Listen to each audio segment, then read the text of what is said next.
انشاءاللہ. اور تیسری چیز، چونکہ اب ایک ویک ہے درمیان میں جس کو آپ نے شامل کرنا ہے، آپ آج ان دعاؤں کو سیکھیں گے. جنہوں نے سیکھا ہے وہ دوبارہ سیکھ لیں. صبح و شام کے اذکار، صبح کے اذکار اور شام کے اذکار. تو صبح کے وقت ذکر کریں گے کیونکہ آپ اٹھے ہیں نا. ابھی میں نے بیداری کے بعد کی اور دعائیں نہیں بتائیں کیونکہ ایک نئی چیز شامل کر رہی ہوں نا. نیکسٹ ٹائم ہم اپنی بیداری کو اور زیادہ بہتر بنانے کی کوشش کریں گے. لیکن صبح کے اذکار اور شام کے اذکار ضرور کر لیں. بے شک بعد میں سو جائیں لیکن صبح تو ہو گئی نا. کیونکہ دوبارہ جب آپ اٹھیں گے تو پھر مشکل ہو جائے گی، پھر آپ کی افراتفری، تیزی سے کام کرنے ہوں گے، پھر مشکل ہے. میں ابھی آپ کی نیند کو مائنس نہیں کر رہی کہ اگر آپ سونا ہی چاہیں تو تب بھی اپنے پورے کام کر لیں، پھر آپ جو بھی جی چاہے کر لیں.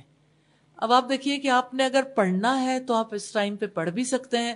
جو زیادہ کمیٹڈ لوگ ہیں وہ اس ٹائم پہ پڑھیں، سب سے زیادہ یاد ہوگا. پرائم ٹائم نیند کو نہ دیں جس میں آپ کی عقل، آپ کی روح اور آپ کے جسم کو زیادہ نفع ہو سکتا ہے. اس کو اگر آپ دے دیتے ہیں نیند کو تو ظاہر ہے کہ یعنی سونا تو ہے ہی. قبر میں کتنا عرصہ سونا ہے، تو زندگی بھی سوتے میں گزار دی تو کیا فائدہ. ضرورت کے مطابق جو سونا ہے وہ تو رات کو سو جائیں گے آپ، یا پھر اگر سونا ہے تو دوپہر کے وقت سو سکتے ہیں، لیکن اتنا ہی سوئیں جتنا سونا چاہیے. میں کراچی آئی بی میں گئی تو ان کے جو سی ڈی ڈپارٹمنٹ تھا اس کے ڈائریکٹر کہتے ہیں ایک مسلمان کی نیند 4.5 گھنٹے سے زیادہ نہیں ہوتی. اب آپ دیکھیں، آپ کو تو حیرت ہوئی ہوگی 4.5 گھنٹے، کیونکہ 4.5 کو 2 سے ضرب دے لیتے نا تو آپ سو ہی لیتے ہوں گے، اور اگر 2 سے ضرب نہیں دیتے تو کم از کم 1.5 گنا تو سو ہی لیتے ہوں گے. اچھا، کہنے لگے کہ دیکھیں ایک مسلمان نے جب نصف شب کو بیدار ہونا ہے، تہجد پڑھنی ہے، تو ان کو ظاہر ہے کہ اتنی نیند تو نہیں ملے گی، اور قیلولہ کرنا ہے تو قیلولہ تو مختصر ہوتا ہے. تو خیر یہ ان کا اپنا نظریہ ہے، اس کا یہ مطلب نہیں ہے کہ سارے لوگ 4.5 گھنٹے کی نیند لینی شروع کر دیں. سائنٹیفکلی اگر ہم دیکھیں تو 6 آورس کی سلیپ دیٹس انف. تو اس کا مطلب 1.5 گھنٹہ اور سو سکتے ہیں آپ. لیکن اب آپ اپنے اوپر جو پابندی لگائیں گے وہ یہ کہ سارا وقت میں نے سونے کے لیے زندگی نہیں بسر کرنی کہ ہر وقت میں یہی سوچتی رہوں کہ میں نے ابھی سونا ہے، ابھی سونا ہے. تو باقی یہ کہ عین اس موقع پر جب آپ نے قرآن پڑھنا ہے، آپ بوجھل ہوئے ہوئے ہیں، آپ کے لیے مشکل ہے، تو ابتدا میں آپ سو لیں، کوئی بات نہیں. ابھی ہم نیند کو کنٹرول نہیں کر رہے. یعنی ایک ہیبٹ اپنانی ہے نا، تو اس کو طریقے سے ہی بیچ میں پینیٹریشن ملے گی نا، کہ آپ اسے طریقے سے ہی اپنی زندگی میں لانے کی کوشش کریں گے انشاءاللہ. تو پھر آپ کو باقی بھی موقع مل جائے گا صحیح کرنے کا. ایک ہی وقت میں سارے کام نہیں ہونے. تو آج کے دن پہ صبح کی تلاوت انشاءاللہ، لیکن تلاوت کے لیے آپ اپنا پلان بنائیں گے کتنے دنوں میں قرآن ختم کرنا ہے. آپ کتنے دن میں ختم کرتے ہیں؟ سچ جی؟ 2 months؟ کوئی اور 1 year بھی ہوگا کسی کا؟ 1 year نا. اچھا آپ کا؟ اچھا جی. 10 days میں بھی. میں یہ سمجھتی ہوں کہ 1 پارا ڈیلی بڑا ٹارگٹ نہیں ہے. اس کے اوپر میکسیمم ½ an hour لگتا ہے. آپ تلاوت ساتھ لگا کے سن لیں ½ an hour. آپ دیکھیں ذکر کا کتنا ٹائم لگے گا، نماز، ذکر، ساری چیزیں ملا کے ٹوٹل آپ کے 45 منٹس بھی نہیں لگیں گے. 40 to 45 منٹس ختم. اب آپ چاہیں تو سو جائیں، چاہیں تو کام کر لیں، چاہیں تو ناشتہ بنا لیں. ہم باقی کام بعد میں دیکھیں گے انشاءاللہ. تو اس ویک میں آپ نے جو چیزیں پختہ کرنی ہیں، اپنی صبح کی بیداری اس کو پختہ کرنا ہے، نماز کے لیے انتظامات، آپ کی صبح کے اذکار اور تلاوت انشاءاللہ تعالی. ٹھیک. اور کھانے سے پہلے بسم اللہ تو آپ پڑھتے ہی ہوں گے الحمدللہ، اور کھانے کے بعد الحمدللہ بھی پڑھتے ہی ہوں گے.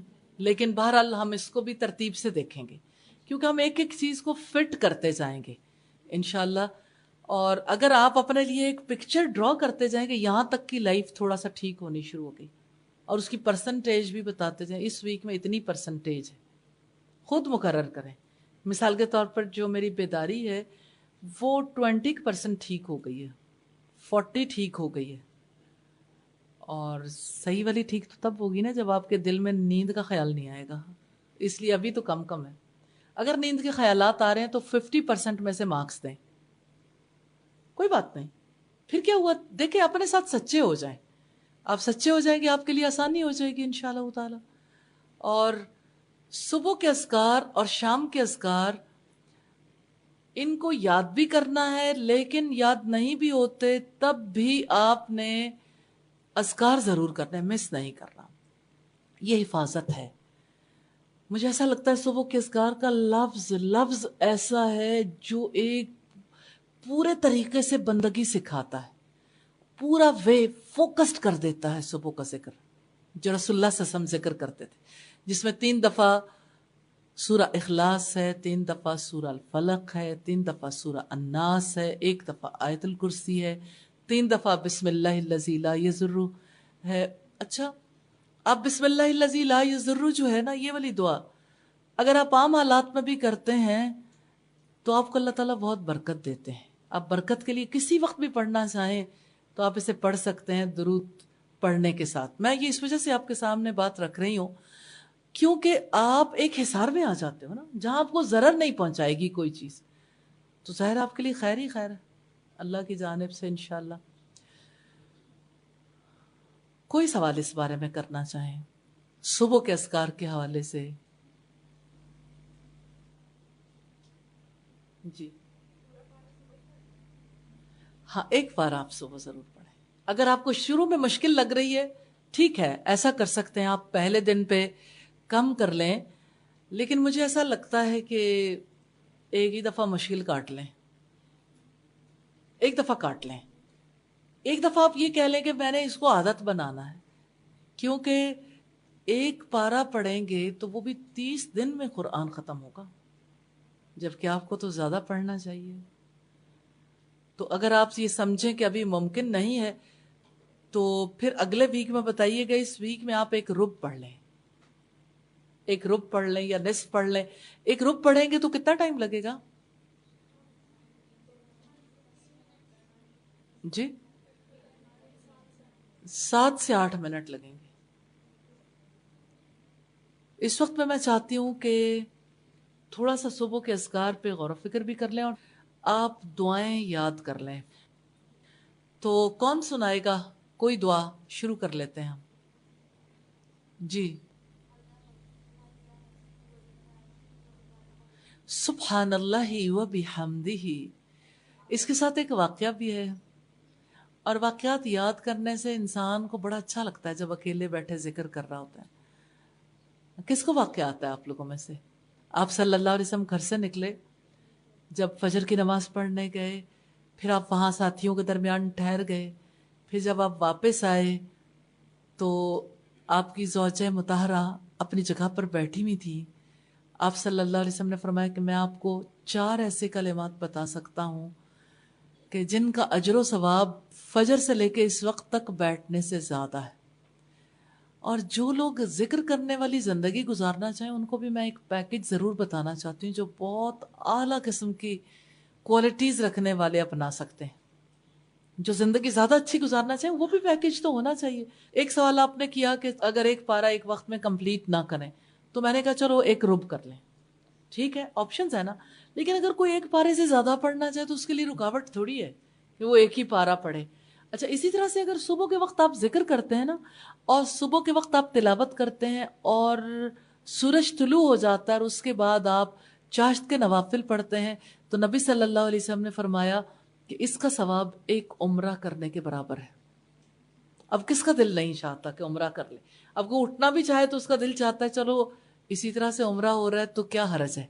اور آپ دیکھیں ایک بہت ہی خوبصورت بات جو میں آپ سے شیئر کرنا چاہتی ہوں کہ یہ نوافل ایسے ہیں کہ اس کے بعد انسان کو سکون نصیب ہو جاتا ہے۔ ان نوافل کے بعد تسکین نصیب ہوتی، بالکل ایسا لگتا ہے ہر چیز اپنی پراپر پلیس پہ آ گئی، کوئی نیند نہیں، کوئی تھکاوٹ نہیں، عقلی، فکری اور روحانی اور جسمانی اعتبار سے سکون نصیب ہو جاتا ہے۔ ریل بیلنس ہے، عمرے کا ثواب یوں ہی نہیں ہے۔ اور اذکار بتائیے۔ جی جی، اب مجھے یہ بتائیے اس کی کتنی زیادہ ویلیو ہے نا. یا حیو یا قیوم برحمتی کا استغیث، اے زندہ رہنے والے، اے قائم رہنے والے، میں تجھ سے تیری رحمت کی فریاد کرتی ہوں. وَأَصْلِحْ لِي شَأْنِي كُلَّهُ لَا إِلَهَ إِلَّا أَنْتَ، میرے حالات کی اصلاح کر دینا، تیرے سوا کوئی معبود نہیں.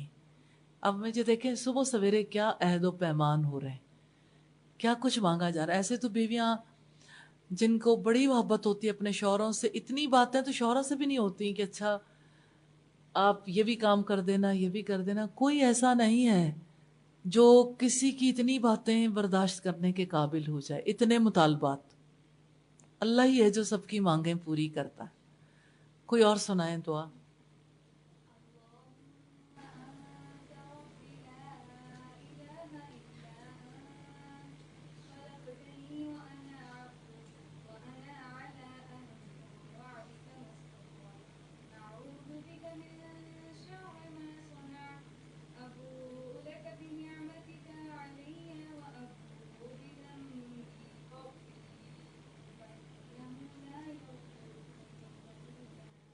بہت پیاری دعا سید الاستغفار، مجھے بہت پسند ہے. اللہم انت ربی، کتنی محبت ہے نا. اللہ تو میرا رب ہے، اللہ تو میرا رب ہے. کتنی پیاری بات. خلقتنی، تو نے مجھے پیدا کیا ہے. وَأَنَا عَبْدُكَ، میں تیرا بندہ. وَأَنَا عَلَىٰ عَهْدِكَ وَوَعْدِكَ مَا اسْتَطَعْتُ، اور میں تیرے عہد اور تیرے وعدے پر ہوں جہاں تک میری طاقت ہے. کتنا ترجمہ جاننا ضروری ہے نا، کہ جو میں نے تیرے سے وعدے کیے نا، جو تو نے مجھ سے وعدے کر رکھے ہیں، میں نے اپنے آپ کو تیرے وعدوں کا پابند بنا لیا ہے. وَأَنَا عَلَىٰ عَهْدِكَ وَوَعْدِكَ مَا اسْتَطَعْتُ، جتنی میری طاقت ہے، جتنی مجھ میں استطاعت ہے. تو دعائیں ساری سیکھیے، ساری دعائیں بہت پیاری، لیکن اس کو ان کے میننگز کے ساتھ انشاءاللہ تعالی سمجھنا ہے. کیا یہ ممکن ہوگا کہ آپ ان دنوں میں اس کی کچھ نہ کچھ دعائیں یاد کر لیں، اور آج بھی اس دفعہ اور اگلی دفعہ میں صبح شام کے اذکار پورے یاد کروا دیں. اللہ تعالی ہمیں آسانیاں پیدا کرنے والا بنائے. گزشتہ کے حوالے سے جو کام ہمارے ذمے تھے ہم کہاں تک کر پائے، تو میں سب سے پہلے تو آپ کو مبارکباد دینا چاہتی ہوں کہ اللہ تعالیٰ نے آپ کے دلوں کو وہ جذبہ عطا کیا ہے جس کی وجہ سے آپ اپنی زندگی سے محبت کرنے لگے ہیں، اپنی زندگی کو بہتر بنانے کے لیے کوشش کرنے والوں میں شامل ہو گئے. جب کوئی کوشش کرتا ہے تو اللہ رب العزت کی جانب سے پھر امداد بھی آتی ہے. میں یہ سمجھتی ہوں کہ اگرچہ لاجیکلی بہت ساری باتوں کو سمجھنا ضروری ہے، لیکن مدد تو اللہ ہی کی ہے، اور آپ کا رشتہ اللہ تعالیٰ سے. آپ اپنی زندگی سے پیار کرتے ہیں تو اس زندگی کے لیے ہم نے وہ راستے، وہ طریقے سیکھنے کے کس طرح سے ہم کس جگہ پہ ہم اللہ کے اصولوں کو فالو کریں گے، کہاں ہم مدد مانگیں گے، کیسے ہم مدد مانگیں گے، اور کس طرح سے ہم پوری زندگی کی نیٹ ورکنگ کریں گے. اس وقت ہم وہ نیٹ ورکنگ دیکھ رہے ہیں جو اللہ رب العزت نے کی اوقات کے حوالے سے، ٹائم مینجمنٹ کے حوالے سے. ہمارے اوقات کو کس طرح سے اللہ رب العزت نے زیادہ بینیفیشل بنا دیا. ہم ان اوقات میں اپنے رب سے کنیکٹڈ ہو کے کس طرح سے نفع اٹھا سکتے ہیں. تو آپ دیکھیے، اصل حقیقت یہ ہے کہ ہر چیز اپنی اصل کی طرف لوٹتی ہے. آسمانوں پہ تڑپنے والی بجلیاں اپنے مرکز کی طرف کیسے لوٹتی ہیں کہ ہر بار جب بجلی چمکتی ہے تو وہ اس کا ایک اور ارادہ ظاہر کرتی ہے کہ یہ بجلی موقع ملنے پہ چیر پھاڑ کے راستے کی ہر رکاوٹ کو عبور کر کے زمین کے مرکز تک جا پہنچے. جو کچھ راستے میں آتا ہے اسے تو وہ جلا دیتی ہے، لیکن خود مرکز تک چلی جاتی. عجیب بات ہے، آسمان کی چیزیں زمین پہ آنا چاہتی ہیں اور زمین کی چیزوں کا آسمان کے ساتھ رابطہ اور لنک.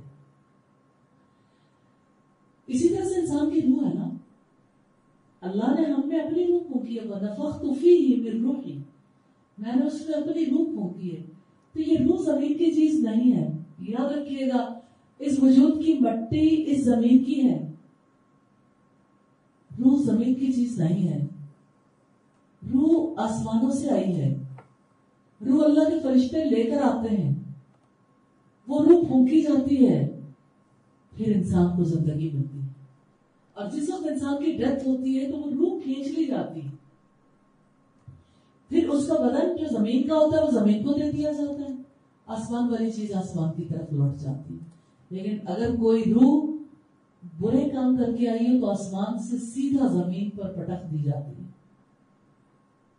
اس سے ہمیں پتا چلتا ہے کہ زمین کی چیز نہیں، اگرچہ روح پھر بھی زمین کی طرف پٹک دی جاتی ہے جس وقت روح کی بدعمالیاں، یعنی انسان کی بدعمالیاں روح کی سیاہی کی صورت میں سامنے آتی ہیں.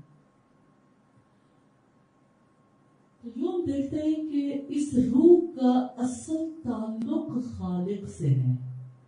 یہ روح بھی بے قرار رہتی ہے جب تک اس کا تعلق خالق مالک سے نہ بن جائے. جس جگہ پہ جا کے جڑتا ہے تعلق، وہی دراصل انسان کی پاور حاصل کرنے کا وقت بن جاتا ہے. آپ زمین پر بھی دیکھتے ہیں، مقناطیس کے ساتھ لوہے کو رگڑے تو لوہے میں مقناطیسیت پیدا ہو جاتی ہے.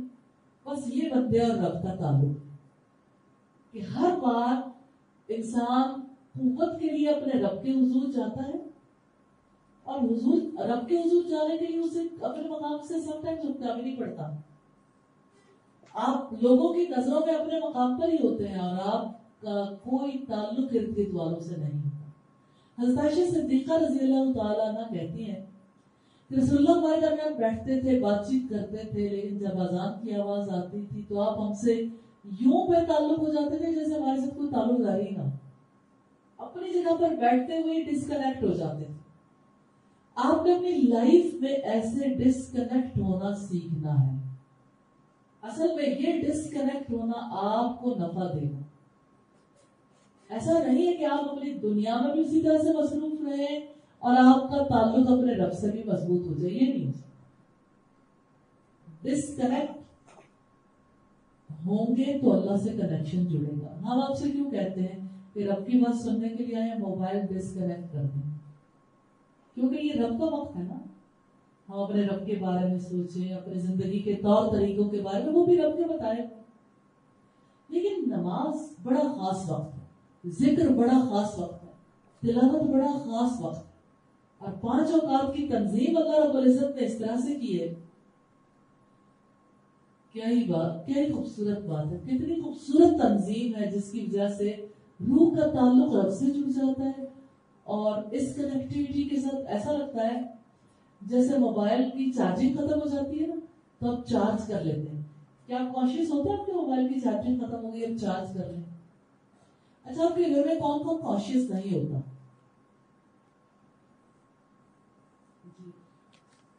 عام طور پر آپ کہتے ہیں امی کانشیس نہیں ہوتی، اس لیے کہ امی کا زیادہ تعلق نہیں ہوتا موبائل کے ساتھ. جن کی امی کا نہیں ہوتا وہ موبائل کی چارجنگ کے لیے پریشان بھی نہیں ہوتی. لیکن میں بھی تو امی ہوں، تو میرے چونکہ معاملات تھوڑے سے مختلف ہیں، اور میری طرح کی ہزاروں لاکھوں خواتین ایسی ہیں جن کے معاملات مختلف ہیں جو بہت زیادہ کانشیس ہوتی ہیں. ہم تو صرف یہاں پہ یہ دیکھ رہے ہیں کہ موبائل کے اندر جب چارجنگ نہیں ہوتی، ہمیں اس چارج کا پتہ ہے وہ کہاں سے ہونی ہے چارجنگ. اس کو ہم یہ نہیں کہتے کہ اس کی چارجنگ جو ہے وہ چلو ہم سوئی گیس سے چارج کر لیں، اگر وہ بھی تو ایندھن ہے. اچھا چلو ہم بجلی سے چارج نہیں ہوتا تو اس کے لیے کوئی اور سورس اختیار کر لیں. ایک ہی سورس ہے، لائٹ سے ہی چارجنگ ہوتی ہے. ممکن آئندہ آنے والے کل میں کوئی اور سورس بھی دریافت ہو جائے. تو یاد رکھیے گا، زندگی میں ہماری زندگی متوازن تب ہو سکتی ہے جب ہماری مسلسل وقفوں کے درمیان چارجنگ ہوتی ہے. انسان نہ کھانے سے صحیح قوت حاصل کرتا ہے، نہ سونے سے وہ صحیح قوت حاصل ہوتی ہے. ویسے سونا بھی ضروری ہے فریش ہونے کے لیے، کیونکہ تھکاوٹ ہو جاتی ہے نا اعضاء کو. لیکن اب یہ دیکھیے، وہ آپ اس کے بارے میں کیا کہیں گے کہ عادت ہی بنا لی ہے تم نے تو منیر اپنی، جس شہر میں بھی رہنا اکتائے ہوئے رہنا. پوری جنریشن کا یہ حال، ہر جگہ اکتائے پھرتے ہیں، ساری سہولیات موجود ہیں، اکتائے ہوئے بیزار، کپڑے بدلنے کو جی نہیں چاہتا، جوتا بدلنے کو جی نہیں چاہتا، کام کرنے کو جی نہیں چاہتا، ہر وقت تھکے تھکے. ہاں ایک چیز جو ہے وہ فریش کر دیتی ہے، وائی فائی. وائی فائی کسی کو خوش کرتا. اب آپ دیکھیے، جیسے میں ایک ہاسپٹل میں گئی تو ہاسپٹل میں یہ انہوں نے اپنا سلوگن بنایا ہوا ہے، together we care, wifi is available ہے. آپ اندازہ کر سکتے ہیں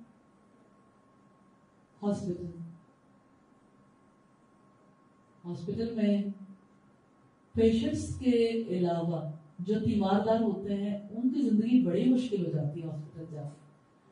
ہاسپٹل کے باہر رہنے والا کوئی نہیں سمجھ سکتا. آپ کسی وقت جا کے ہاسپٹل رہیں گے تو آپ کو پتا چلے گا ہماری عادتیں کتنی خراب ہوئی کہ جو لوگ 3G 4G یوز نہیں کر رہے ان کے لیے کتنی مشکل پیش آ رہی ہے.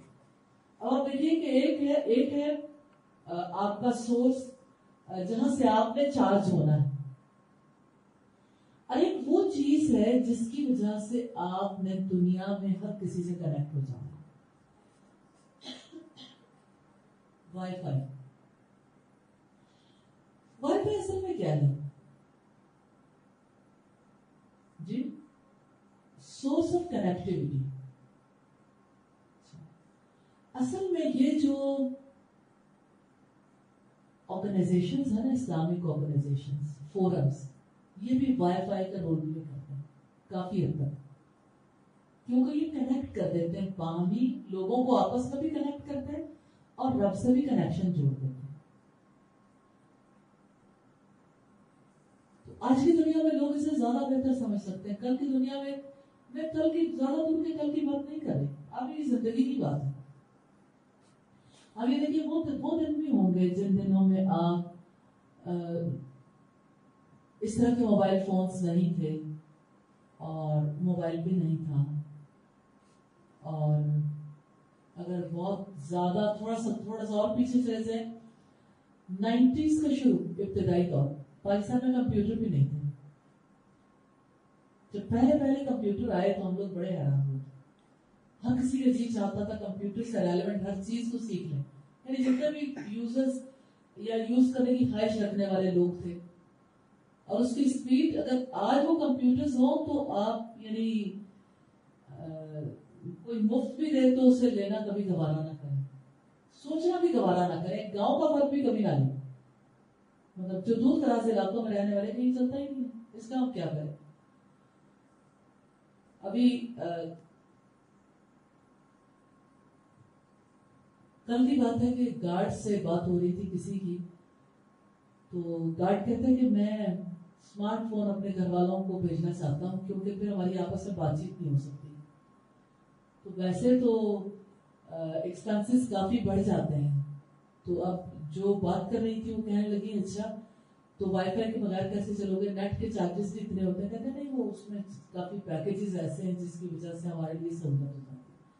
ہم نے چونکہ آپس میں بات چیت کرنی ہوتی ہے تو اس وجہ سے ہمیں ان چیزوں کی ضرورت ہے. اب آپ یہ دیکھیں، میں سوچتی ہوں اچھا ایک ظاہر فرد جس نے کبھی انگریزی پڑھی نہیں تھی، سارے انگریزی میں کیسے نوٹ کرتے ہیں، سمجھتے کیسے، پتا کیسے چلتا ہے انہیں کہ ہم نے کون سا نمبر دبانا ہے. لیکن آپ دیکھیں کہ جاہل سے جاہل فرد کو پڑھا کر دکھا دیا موبائل کمپنیوں نے، اپنے مقصد کے لیے یوز کر کے نا. معذرت کے ساتھ میں آپ سے پوچھنا چاہوں گی کیونکہ آپ لائف اسٹائل مینجمنٹ کے اسٹوڈنٹ ہیں، اب مجھے یہ بتائیے گا کہ پاکستان میں جتنے موبائل کے یوزرز ہیں اتنے قرآن کے یوزرز ہیں. اگر کسی کے گھر میں اس کی ماں، اس کی بہن، اس کے والد، اس کے بھائی یا دیگر گھر والے قرآن سے کنیکٹڈ نہیں ہے، آج آپ کی دوسری اسائنمنٹ ہے۔ اگر کنیکٹڈ نہیں ہے تو اس کے لیے ہمیں کیا رول پلے کرنا چاہیے؟ یہ لائف اسٹائل کا حصہ ہے، کیونکہ آپ جب تک اپنے گھر والوں کو ساتھ نہیں لے کے چلیں گے لوگ آپ کو بھی نہیں چلنے دیں گے۔ آپ جتنا مرضی لائف اسٹائل مینج کرنے کی کوشش کریں، لوگوں کو عجیب لگے گا نماز میں زیادہ وقت لگانا، ذکر کرنا اور اسی طرح سے تلاوت میں وقت لگانا، کیونکہ لوگ اسے وقت کا ضیاع ہی سمجھیں، بھلے سے کوئی مسلمان ہونے کے باوجود۔ تو اس کے لیے ایجوکیٹ کرنا بہت زیادہ ضروری ہے۔ ہم دوبارہ پلٹ کے پھر اسی جگہ پہ آئیں گے کہ انسان کی روح آسمانوں سے آئی ہے، ہر چیز اپنی اصل کی طرف لوٹتی ہے۔ انسان بھی اس وقت انرجی پاتا ہے جس وقت اپنے رب سے کنیکٹڈ ہو جاتا ہے، چاہے نماز میں چاہے قرآن میں۔ کتنے پیارے پیارے طریقے ہیں نا، جیسے نماز میں ہم جب کنیکٹڈ ہوتے ہیں تو ہم مختلف ایکشنز کرتے ہیں اور زبان سے مختلف طرح کے الفاظ کہتے ہیں، اور دل میں خشوع اسی کی پیدا ہوتا ہے جو اس کے اوپر غور و فکر کرتا ہے، ذہن کام کرتا ہے، دل کام کرتا ہے۔ اب آپ دیکھیے کہ ایک طریقہ کار کلام اللہ کا بھی ہے، قرآن مجید کا۔ تو قرآن مجید کے توسط سے آپ اللہ تعالیٰ سے کیسے کنیکٹ ہوتے ہیں، اللہ تعالیٰ کلام کرتے ہیں۔ آپ اس دن حقیقی زندگی گزارنے کے قابل ہو جائیں گے جب رب العزت سے باتیں کرنے لگ جائیں گے کلام اللہ کے توسط سے۔ یعنی آپ ہر کلام اللہ کے حکم کو اپنی ذات کے لیے سمجھ کے اسے اللہ کی بات، اللہ کا کلام، اللہ کا حکم سمجھ کے قبول کریں۔ جب ہر آیت پڑھتے ہوئے، مثال کے طور پر جیسے میں نے یہاں سے قرآن نکالا اور یہاں پہ جو آیت میرے سامنے ہے وہ ہے فَلَمَّا نَسُوا مَا ذُكِّرُوا بِهِ فَتَحْنَا عَلَيْهِمْ أَبْوَابَ كُلِّ شَيْءٍ حَتَّى إِذَا فَرِحُوا بِمَا أُوتُوا أَخَذْنَاهُمْ بَغْتَةً فَإِذَا هُمْ مُبْلِسُونَ۔ سو جب انہوں نے اس نصیحت کو بھلا دیا جو انہیں کی گئی تھی تو ہم نے ان پر ہر چیز کے دروازے کھول دیے، حتیٰ کہ جب وہ خود ان پر اترانے لگے جو وہ دیے گئے تو ہم نے اچانک ان کو پکڑ لیا تو اچانک وہ مایوس تھے۔ آپ دیکھیے اس میں ہمارے لیے، میرے لیے کیا بات ہے۔ نارملی قرآن پڑھنے والے کہتے ہیں اچھا وہ کون لوگ تھے جو اللہ کے کلام کو بھول گئے یا اس چیز کو بھول گئے جو اللہ تعالیٰ نے یاد دلائی تھی۔ پھر جب وہ اس نصیحت کو انہوں نے بھلا دیا جو انہیں کی گئی تھی تو ہم نے ان پر ہر چیز کے دروازے کھول دیے۔ یعنی لوگوں پر اللہ رب العزت کی جانب سے بہت کثرت کے ساتھ انعامات کی بارش ہوتی ہے، لوگوں کو خوشحالی ملتی ہے اور لوگ سمجھتے ہیں ہاں من فضل ربی، یہ میرے رب کے فضل سے، حالانکہ وہ اللہ تعالیٰ کی طرف سے استدراج کے طور پر ہوتا ہے۔ استدراج کہتے ہیں آہستہ آہستہ عذاب کی طرف لے جانا، بتدریج لے جانا، کہ کسی کو احساس بھی نہ ہو اور کوئی ایسے کام کر لے اللہ کی دی ہوئی ڈھیل سے جس کی وجہ سے یعنی اس کی زندگی پوری کی پوری اپسیٹ ہو جائے، یعنی پوری زندگی تباہی اور بربادی کا شکار ہو جائے۔ اب اگر آپ اسے دیکھیں گے فَلَمَّا نَسُوا مَا ذُكِّرُوا بِهِ، کہیں ایسا تو نہیں ہے کہ آج جو خوشحالی ملی ہے، آج جو اللہ تعالیٰ کی طرف سے ماں باپ کی محبت، آج جو مقام ملا ہے، آج جو کچھ بھی اللہ کی طرف سے ملا ہے، کہیں ایسا تو نہیں ہے کہ یہ استدراج کے طور پر ہو۔ غور و فکر کا موقع مل گیا نا، کیونکہ اس میں پچھلی قوموں کے بارے میں آپ نے جو کچھ پڑھا وہ تو سمجھنے کے لیے، زندگی کے لیے یہ کلام ہے۔ ہر جگہ یہ دیکھیں میرے لیے اس میں کیا ہے۔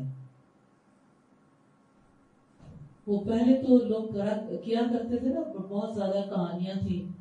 الادین کا چراغ جب کبھی رگڑا جاتا تھا تو جن حاضر ہو جاتا، وہ کہتا تھا کیا حکم ہے میرے آقا۔ تو اصلاً ہر آیت پر ہر فرد کو یہ سوچنا چاہیے کیا حکم ہے میرے آقا. یہ ہے کلام اللہ کو پڑھنے کا انداز. اب جب آپ اس طرح سے پڑھنے لگ جائیں تو اس کا مطلب یہ ہے کہ آپ نے اپنے رب کے ساتھ تعلق قائم کرنا سیکھ لیا. ہر چیز اپنی اصل کے ساتھ جڑتی ہے. یہ بھی ایک طریقہ کار ہے.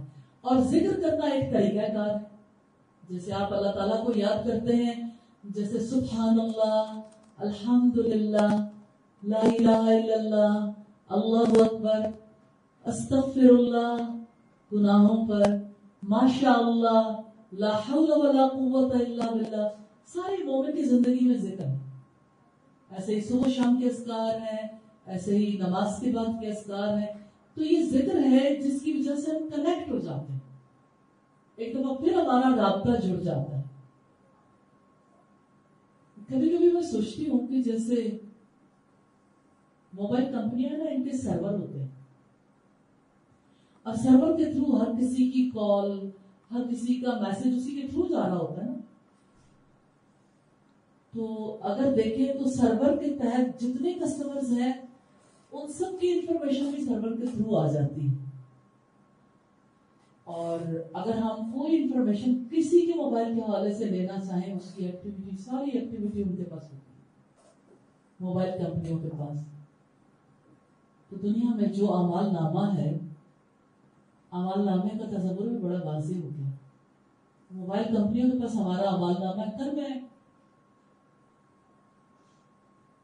ایک یعنی لنک دیکھ رہی تھی, اس میں خاص طور پر یہ بتایا گیا تھا, کسی اور کنٹری کی بات ہے کہ سیکیورٹی کیمراز, ظاہر سیکیورٹی کیمراز جب لگوائے جاتے ہیں تو سیکیورٹی پرپس کے لیے, لیکن سیکیورٹی کس طرح سے لیک بھی ہو جاتی ہے. خاتون کو پتہ نہیں تھا, اس نے سیکیورٹی کے لیے کیمراز اپنے بچیوں کے کمرے میں لگوا دی. اب بچیاں وہاں کپڑے بھی چینج کر رہی ہیں, بچیاں وہاں پہ اور کام بھی کر رہی ہیں, لیکن ہوا یوں کہ سیکیورٹی کیمراز کا سارا ڈیٹا پیچھے موجود ہوتا ہے. اب جہاں کسی کمپنی نے, ان کے پاس جب ڈیٹا آیا, انہوں نے یہ ڈیٹا لیک کر دیا. فیس بک پہ ہر وقت ایکٹیویٹی آنے لگ گئی, کسی کے کمرے میں کیا ہو رہا ہے.